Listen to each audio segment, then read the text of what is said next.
Racing takes place out at Turffontein on Saturday the 18th of May 2024. We are racing on the Standside track and we've got a 10-race program with race number 1 set to get underway at 11:45. Joining me on the line is Alistair Cohn. And Alistair, how are you doing? Yeah, good, thanks, Rahil. Nice to be on board for this weekend card. Obviously a week out from the Daily News 2000, so looking forward to it. It's quite a marathon at Turffontein. There's some races that look like a bit of a headache. Obviously the biggest appeal on the card will be Thunderstruck, who's clearly prepping, but looking forward to seeing him go around in race number 9. But overall, I actually know quite a bit more than what I should know about this meeting, so hopefully it all points in the right direction for the followers. Well, we look forward to hearing your opinion on the several different races. Well, let's get into it. Race number 1, 11:45, the off time. It's an early start with a double header of racing on the local front, racing out at Hollywoodbets Kenilworth as well. And race 1 at Turffontein, 1160 meters. Favorite is number 1, Vibe SA at 7-10. Horse number 10 is at 16-10. It's then 12-1 and better bar those. Now Vibe SA ran second last time out behind So Seductive. He was backed off the boards, and the horse that finished third in the race, Parisian Walkway, came through to win, I think it was a week and a half earlier, and he won well. Serious horse, Parisian Walkway. I believe there was a big offer on the table for him to go overseas, which was turned down, much to my shock. I think the factor here is going to be the draws. Vibe SA drawn 1 down the Turffontein straight. Halcyon drawn 9 out of 10 down the Turffontein straight. I think that might favour number 10, Halcyon, who was well clear of the third place horse behind Wild at War. I know that was a very shallow race. Breffart ran 4th, ran 2nd on the poly track, I think it was, subsequently, and the horse who ran 6th, 12.5 lengths back, ran 3rd. You'd like to see that form line perhaps spark up a little bit more than that, but in the space of 14 days the form line's already been put to the test, and maybe those horses ran a little bit too soon. Johan's got a good line here because Vibe SA was half a length behind So Seductive when they met earlier in April on I think that was Derby and Oaks Day, and Vibe SA likely to have needed that run. Blinkers go back onto the Son of Just as well.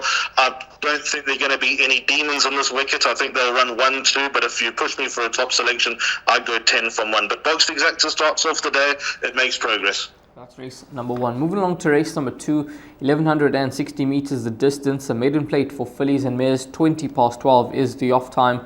Favorite number 2, Waterloosy at 18-10. Follow the Sun is at 33-10. Number 9, Intro is at 7-2. And then it's 8-1 and better bar those. Now Waterloosy last time out just ran out of puff the final bit. Reported severe distress. Third behind Enchanting Lady in a maiden, and Two of Us came through to win, I think it's called Two of Us, from the Michael and Adam Azzy yacht. She just won yesterday out at the vault to frank that form. So Waterloosy 1160, slight question mark for me. Rahil, I'm so gun shy with number 2, Waterloosy, because I know what she shows, like you heard a lot, because I know what the expectations have been. I think the sparingly raced nature of this daughter of What a Winter tells you a story. And I think that the comments last time with severe distress also tells you a story. She has undoubtedly got the best form in the race, but can she get home over the 1160, over the extra 160 meters? She's drawn on the inside, plus she's flattered to deceive for all that she's promised and for the little that she's delivered. So she obviously has her vulnerabilities, number 2, Waterloosy. It'd be foolhardy to say that she can't win, because she can. She's just got the most compelling form in the race. I think what we also need to bear in mind is that Waterloosy has run with some pretty weak fields, and this doesn't look like a very strong field either. So it could be her day. I'd hesitate to take any 18-10 about number 2, Waterloosy, but she'll undoubtedly go into the bar pot. I think competition could come from number 9, Intro. She's a very well-tested 2-year-old, trained by St. John Grey. Dennis Schwarz takes to ride. The penultimate start behind Red Cherry Lane. She also ran at the Vaal on Thursday. She ran no sort of race, but she's quirky, to say the least. I think some of her other 2-year-old form is valid here. And last time she stayed on quite nicely behind points, so she passed a few over the closing stages in my book. And I think that form is probably a little bit more promising than a lot of the other form on offer, with Oxalis Gold having run second, coming out and franking that form. So I think I think Waterloosy's her own biggest danger, to be fair, and I think if she does turn it up, then number 9, Intro, could be there to pick up the pieces. 4, Follow the Sun, also interesting. Inside draw puts me off her a little bit, but coming back to a sprint, you might see a little bit more of a better run from number 4, Follow the Sun, coming out of a break and coming out fresh. And if you're looking around elsewhere, then there's very little else to get excited about. I'll tell you who might make some appeal on debut. That's number 10, One Party. I know nothing about her. Fanny Broncos trains. He can get his debutants ready first time out. So if there is any betting support or she goes down to the start nicely, respect her, but I know nothing about her chances leading into this. I'll tell you what, I'll include one more horse in the play, number 1, Klawari. Her last 4 starts, all reported fatigued. Paul Matchett has decided to give her a rest, which I think could have done her the world of good. And she's got the right number draw, gate number 7, 1.5 kgs off the back. She seemed to be heading in the right direction with those runs behind Lovegrass, In a Fix and Hillary Step. But what do you think of her chances? Do you think she could be spot on after that rest? I wouldn't rule her out, Raheel. She's obviously an 11-start maiden, so that tells you where you stand. I don't think she got the trip last time over 14.50, her last 2 starts. She's probably an out-and-out 1,000-metre horse, and in a race of this nature, she might be able to stretch it long enough to be a danger, number 1, Glawari. Again, can't be confident, but she's also got a winning chance, no doubt. Yeah, race number 2, quite a trappy start to the bar pot there, over 1,160 meters. Race number 3, a juvenile plate for fillies over 1,400 meters. 12:55 is the off time. Frozen Fantasy 18-10. Too Late My Mate 4-1. 9-2 VJ's Angel. 5-1 About Vavara. 11-2 Vision of Peace. 6-1 and Better Ball those. Now, Frozen Fantasy was ice cold in the market last time out, but she won, beating Dragon, who unfortunately did absolutely zilch for that form line just yesterday out at the Val, and I'm not quite sure what to make of that win. 20-1, no support whatsoever. I don't know. I think we can find horses that can get a number here. To the eye, it was a good win, but you're spot on. Look at the form behind. I've just pulled it up in front of me. Dragon ran second. I don't know what Dragon was doing in a 1,000-metre race at the Val on Thursday, but didn't frank the form. The third horse Together Again, 29-start maiden. The fourth horse, the Navy Lark, came out and won a work riders race on Thursday, so at least it's sparked up a little bit. And Centerfold has also run no sort of race. So I'd be tentative, but all Frozen Fantasy could do was win, and she looked good in winning. But what she beat, I don't know. My top choice here is number 3, Too Late My Mate. The PA is my suggested bet, and I've gone 1 and 3 in my place accumulator. Too Late My Mate, I thought ran a nice race behind World of Alice last time, coming off a short layoff. Looked like she just needed it a little bit as well. Did nothing wrong early doors, having beaten Queen of Love, who is not in this race, but obviously World of Alice, who was third in that race, has come out and won. Stars and Bras was well beaten and came out and won. And then Intro, who runs a race earlier, I think has got good claims as well. So I think the key horse here is number 3, Too Late My Mate. I think there's far better value at 4-1 in her than there is an 18-10 and number 1 Frozen Fantasy. So they're the two that I'm going to row in with. And if I needed an alternative, it would undoubtedly be number 4 Valvara, who has a deep draw, but her running style I don't think is going to trouble her too much. She dropped in very well. She turned in good style, running away from her stable companion Mountain High last time. A little bit worried about Mountain High, I must be honest. She went down to Durban, ran third last weekend, but Valvara looked quite impressive in winning and turning it on from the back of the field. So if there is an alternative to 1 and 3, it would be 4 Valvara, but I don't see us missing with those two horses in the opening leg of the PA. Numbers 1 and 3 in race number 3. Moving along to race number 4 next. Race 4, the start of the pick 6, juvenile plate, 1,400 meters.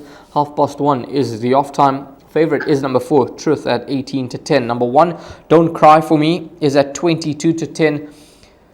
Number 3, Tinta Mere, is at 9-2, along with one more star, 14-1, and Better Ball those. Now, Truth was ultra impressive on debut, Alistair, and that was over 1160, a distance that is clearly sharp for him. And 1,400 meters for the first time, I think it will suit him down to the ground, and he could be a hard horse to beat. That form line has obviously franked the horse from the, I think it was the Waishong Mawinya that did come through to win. The name escapes me now, but what do you think of his chances here?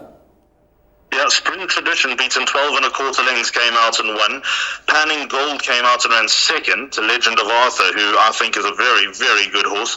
And the third horse, Zip Code, runs a race late, and he's got to have a huge chance. So the form's all worked out well. This is a very nice horse, this horse, Raheel, number 4, Truth. He wasn't wound up on debut, despite his work being very promising. And he came through with flying colours, and he's come out of it very, very well. So I make him a huge chance. There are obviously aspirations for Durban this season. I don't think it's going to be Hollywoodbets Scottsville. I think it's more likely to be Hollywoodbets Durbanville for number 4 Truth. But we'll see, because this is going to be a good test. Number 1, Don't Cry For Me is a very, very nice horse. He caught the eye first time out when running on strongly behind Taxi to the Moon. The third horse there, trained by Candice as well, Wild at War, came out and obviously won 2 weeks ago. But he looked a totally different horse when beating, for me, the unluckiest 2-year-old not to have won yet, Winds of Change. That was the meeting that was moved from the Val original track to the classic track, and Winds of Change went from a good draw to a horrible draw, 7 out of 7 over 1,200 metres, and just never looked comfortable around the turn. So Don't Cry For Me may have had an element of luck on that occasion, but he beat a seriously good horse, in my opinion, in the form of Winds of Change. And then the third horse, Serrano, came out and ran third to Spring Tradition. So I think there's an indirect piece of form there with Spring Tradition being the key horse and Truth hammering Spring Tradition, and Spring Tradition being on the coattails of Don't Cry For Me. So I think that's going to enhance the chances of number 4 Truth. The most interesting runner here is number 6 One More Star by One World, a half-brother to Mel Moose of all horses. Let's see how he goes. Terry's got 2 very, very interesting horses here that I think definitely bear watching. But Truth is my top selection. Gone 2 horses in the PA, 1 and 4, just because I'm a coward. Horse number 6, One More Star, one to keep an eye on at around 9-2 in the market. But number 4 Truth, he could be the departure, and he could make it 2 from 2 for the Candice Dawson yard. Moving along to race number 5, a maiden plate over 1,400 meters, 2:05 is the off time. And race 5 will be the start of Jackpot 1. Number 10, Zip Code, even money. Well, let's make it 11-10. Number 9, Top Seed, 2-year son of Legislate. Craig Zaki takes a ride for Mike de Kock. 750,000 rand purchases at 18-10. Eremitage at 9-2, 5-1 Festival of Magic, and then at 16-1. And Better Bar those. Now, this horse, Top Seed, from the Mike de Kock yard, he's obviously debuting over 1,400 meters with the intent that he's looking for a bit more ground. But this horse, he won't need to be fully wound up on debut to win.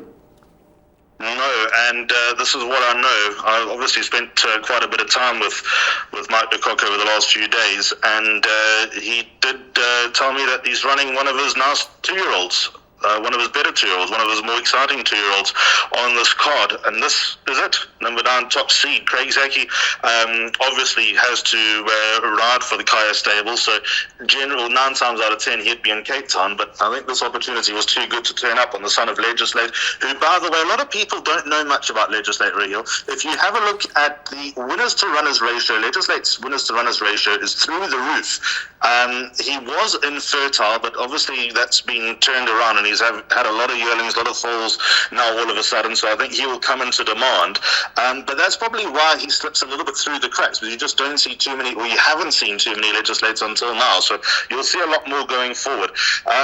I got excited, and the place accumulates. If he's one of the more promising ones, if he can't run the first 3 in this field, then there'll be serious head scratching to come afterwards. So whether he wins or not in the second leg of the pick 6, obviously you can use Zip Code to your advantage. He should be the first race runner home in a race as shallow as this. He's got the worst of the draws. I thought his debut was good, because I remember him at the sales. There's no way that he should ever run third in 1160, but he did. So he's got to have a fair amount of ability, and he followed up. Obviously, Spring Tradition turning that form around, but he followed up with a fair enough run, again from an awkward draw on the inside track. The draw's done him no favours, but still, like I said, if he's not the first race runner home, then I'll be seriously concerned. I think he's a useful horse in the making, number 10 Zip Code. So play around in race number 5, but Top Seed's expected to go very nicely. 18-10, that price possibly won't last for much longer, and he's a son of Legislate, who you heard from Alistair. Stats are pretty good, and I'm sure that more people will have a look at him when it comes sales time. Race number 6, maiden plate over 2,000 meters, 14:40 is the off time, and number 2, Douglas Dragon, 22-10. Number 1, Tax Haven, the horse that everyone thought would be hard to beat last time out, but he drifted out to 13-10, and he ran no type of race. Obviously, that mark of 96 when you're a maiden, it doesn't really make much of a difference unless you're running in a maiden handicap. But he's been dropped, 9 points now on a mark of 87. Possibly way too high still for him, given that he's a 14-time maiden. But irrespective, he takes his place here over 2,000 meters. And this horse, Strewn Sky, made good progress last time out behind Apache Sun, and Johan Janssen van Vuren has decided to step him up in trip to 2,000 meters, which, given his running style, could just be the right move. I'm terribly uncomfortable about this race, Raheel. Let me just set out my store. 3 and 4 are my numbers in the PA. And I think Strewn Sky is the one that they all need to beat because he steps up in distance. I've watched him quite closely in his races. He drops the bits in the early part. He needs a little bit of scrubbing. And I think over the longer distance where they inevitably go a little bit slower, he'll be able to be a little bit more comfortable in running and find that finish, which he has shown. Obviously, he's doing his work far too late.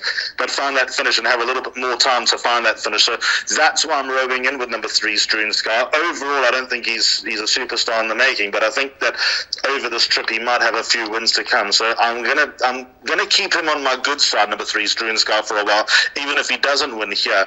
But then, is he a banker in anything? He can never be a banker in anything. And who's the backup? That's the big question here. Well, I've gone with number 4, Master TikTok, the stable companion, number 1, Taxhaven. Taxhaven, as you mentioned, has run 5th in a Grade 1. So, I mean, how can you possibly legislate for that, if you excuse the pun? Well, last time, Taxhaven was beaten by Douglas Dragon. Douglas Dragon's done me a few favours along the way, but Dark Silver ran absolutely no type of race for the Vaal on Thursday. Obviously, these selections were submitted before that race, and I was watching closely and took a deep breath, not hoping that Dark Silver ran no sort of race. I had him in the pick 6 that I suggested on the show, but almost with a window into the future, wondering how that form was going to work out, because if Dark Silver had trotted up, then all of a sudden this race would have looked totally different to me. I think number 4, Master TikTok, looked dangerous a long way out last time out, just never went through with it. The inside draw, the 1.5 kilo claim, I'm of the opinion that he's going to run close to his career best. He's run second before behind Iger Sanction. He's got some runs that suggest a win's just around the corner. How on earth, off level weights, is he going to be 19 pounds inferior to a stable companion and beat him? Well, logically it makes absolutely no sense, but as you say, is Taxhaven a true 87? The answer to that in my book is also no. A very, very tricky race. Strewn Sky is my key. If he goes missing, then I'm going to be closing my eyes and hoping Master TikTok just relentlessly stays on for a place. 3 and 4 the numbers for Alistair in race number 6. Race number 7, a maiden plate for fillies and mares of the 2,000 meter trip. 3:15 is the off time. And your favorite is number 3, Dynamic Lass at 12-10, Angel of My Heart at 7-2, Kiss of Fire at 4-1, Teo Toriate at 5-1. 8-1 and better ball those. Now, Alistair, this is not a strong maiden over the 2,000 meter trip. And how many numbers have you played? Have you included in your bets here? Well, I've gone 2 horses in my PA there, numbers 4 and 5, but I'm sure you can hear my voice and I'm not comfortable with that at all. Talking about this favourite, number 3, Dynamic Lass, a 6-year-old mare who's only had 4 starts, coming back from another layoff, rested 2.5 years between her second and third run. I know her form of her last run is strong, having run 1 3/4 legs to Francis Ethel, who's now a graded winner, and horses like Kissing Machine and The Work of Life and Say It With Roses all being in that race and coming out and winning.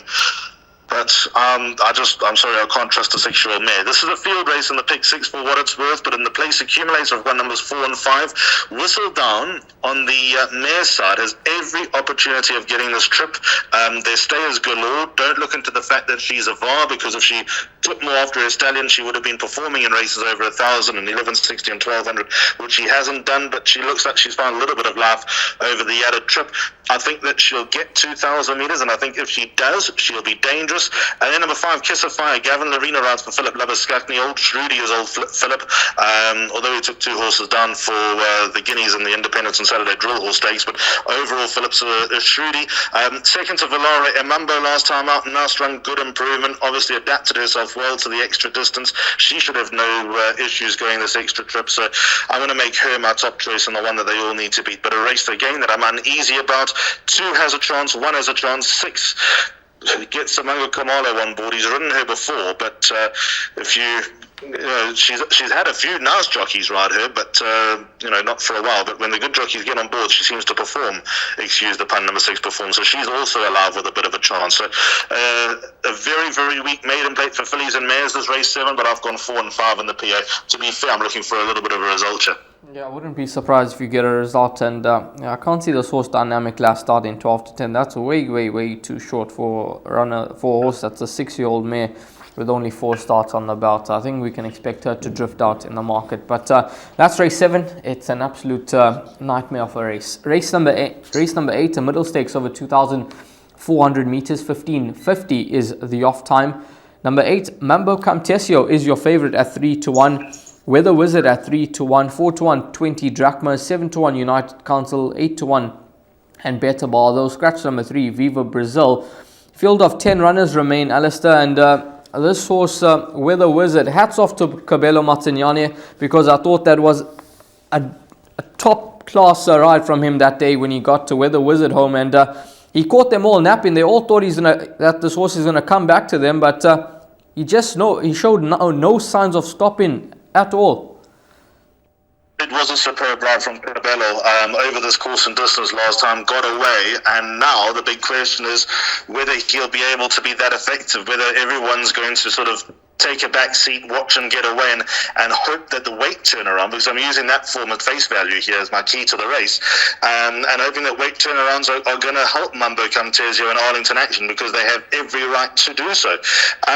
Talking about number 9, Weather Wizard, he's a lovely looking son of Rafif. He's got it all, and I was totally put off about the way that he was going about his business, because I remember when he won a second start beating Gamer. Fine, beating Gamer is one thing, but he looked the part in winning, and he just couldn't get out of his own shadow for a while, but then a rest, extra distance, and bang, he's put it all together well. So he's upwardly mobile. Of that, there's no doubt. He's a huge runner, number 9, Weather Wizard, and if he gets away, which I don't think the other jockeys are going to let him get away so freely this time around, but if he does get away, he'll be a hard horse to catch.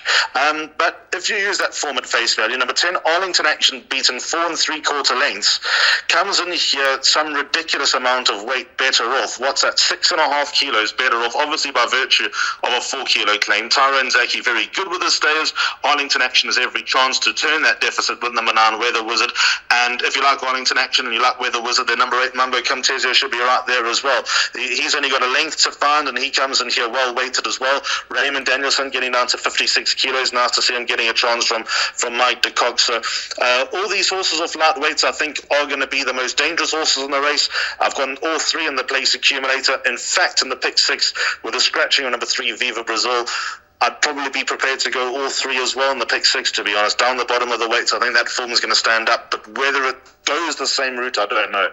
Yeah, that's numbers 8, 9 and 10, and Arlington Action could be some nice value at around 8 to 1 in the market if you are looking for a bit of a result in race number 8. Race number 9, a Pinnacle Stakes over the 1,000 meter trip, and 25 past 4 is the off time. Thunderstruck, favorite, 13 to 10, 5 to 1 Rulership, 6 to 1 Ziasha.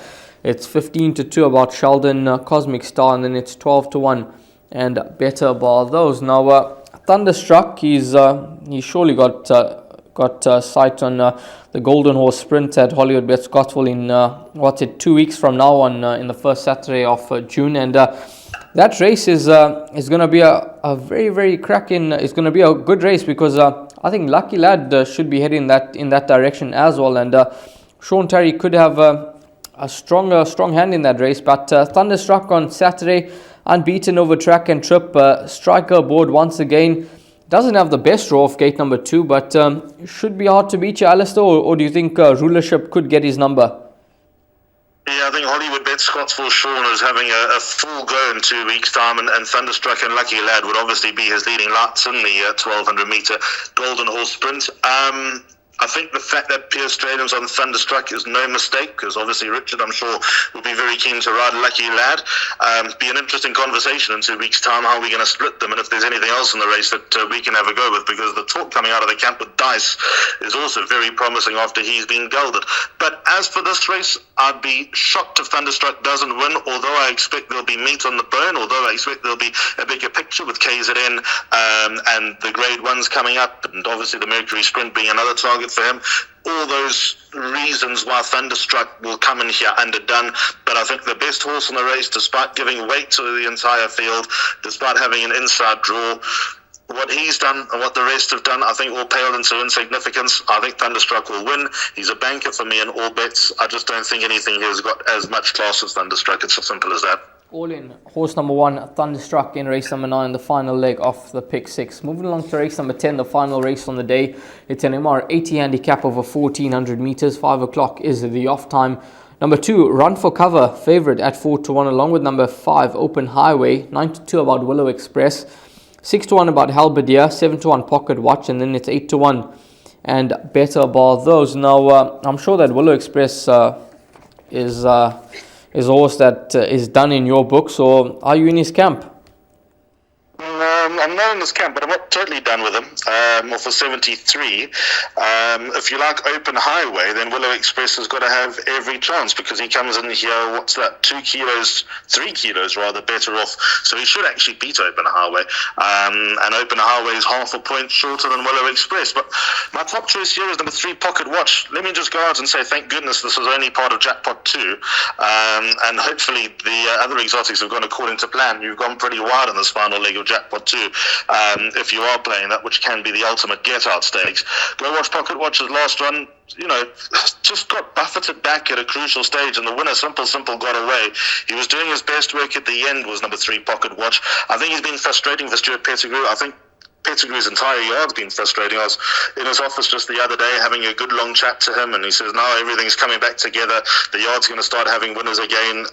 He's been battling with a few temperatures and coughers and all sorts of things, and obviously that's all ironing out. So I think number 3, Pocket Watch, is the one they will need to beat here. If the pace is on, that's going to be in his advantage even more. Is there any true pace in the race? Probably not, but I think with the Turffontein, the long 800-meter run, he'll be able to turn it on in time. So hopefully he can come away with the win here in the final race. Run for Cover, I'm against him here, even though he's joint favourite. Samango Kamale takes her out for Waishal Mowing. When he wins, he's had absolutely everything, and I mean everything, go according to plan. It's almost as if every other horse in the race has just been there to carry him to victory, and he's a good horse to Run for Cover, but this time it's not going to be so straightforward. He hasn't got draw 1, he hasn't got the inside track where he can turn it on and use that turn of foot that he's got. Whether it can sustain itself on this longer run and remains to be seen. As you can see, his record on the Turffontein stand side track is nowhere near as good as it is on the inside track, so all those reasons I think are against Run for Cover. I think if Pocket Watch has any vulnerabilities, it could come from number 10, Willow Express, and I think number 1, Halberdier, has also got a bit of a chance here. Last time over 1,000 metres, although it was a good run, I think this distance probably more to his liking. Raymond Danielson takes the ride. In the Man of War on the 25th of February, he ran a kilometre above his rating. He's still above the mark that he ran to on that occasion, so he's very dangerous, number 1, Halberdier. If he feels all right, he's in with a shout.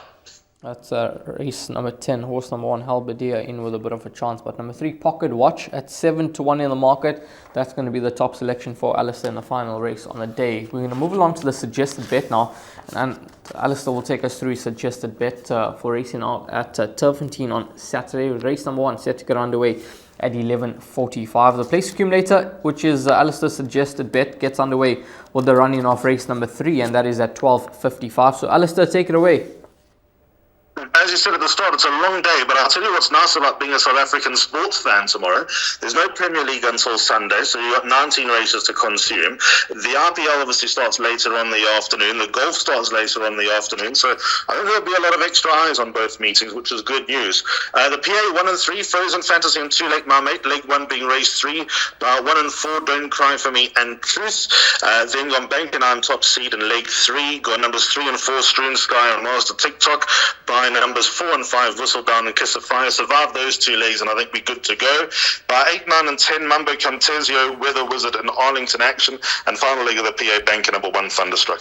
That is Alistair Cohen's place accumulator for racing out at the Big T on Saturday. Alistair, thanks very much for your time.